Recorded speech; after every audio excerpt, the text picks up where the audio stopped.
So today I'm also here to review the affirmatives claims and that the death penalty is an excessive cost, that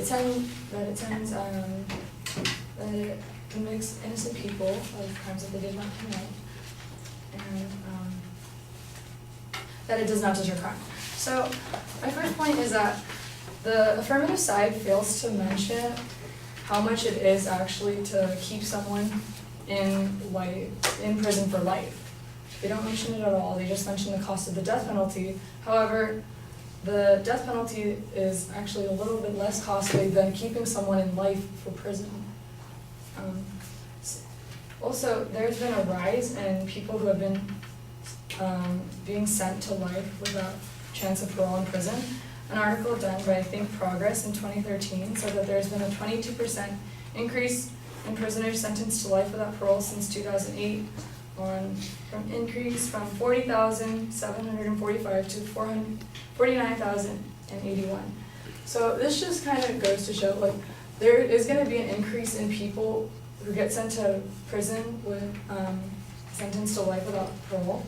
So the more people that get sent to prison with the sentence of life without parole, the cost just goes up rather than the death penalty. There hasn't been an increase in people who have been being sent to jail through the death penalty. There has been an increase, though, on people who have been being sent to jail with life without parole. Also, their second point that the death penalty sends innocent people is invalid because they also don't mention that being on death row, you're on death row for a while. You're on death row for like 10 to 20 years, so it's plenty of time for them to find people innocent, even if they even are. Just like my partner said, there's only been 48 cases since 1973 or 72, so it's only like one case per year over 40 years. 4 decades. Huh? Over 4 decades. Over 4 decades, sorry. 4 decades.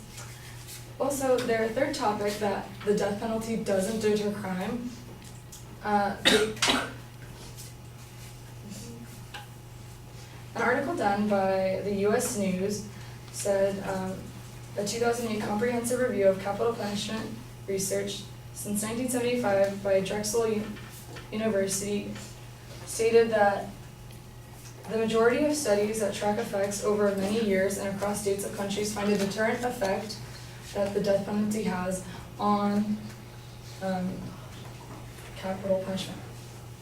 So this kind of just goes to show that the death penalty does have a deterrent effect. It may not be huge, but there is still a minor deterrent effect that they don't really realize. Also, the same article said that a Gallup poll from May on the topic of the death penalty found that 61% of Americans view the death penalty as morally acceptable. So there really isn't much of the American people that want the change, as to like 61% of people are for the death penalty and accept the death penalty as a morally acceptable thing. And another article done by the Kenneth Plant of Duke University concluded that through 1994 through 2005, each execution in Texas was associated with modest short-term reductions in homicide and a decrease of up to 2.5 murders.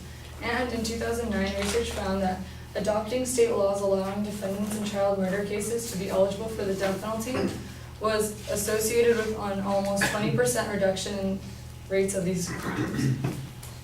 This just kind of goes, this also shows how the death penalty actually does deter crime and deters possible future crime, which the affirmative side doesn't really speak of.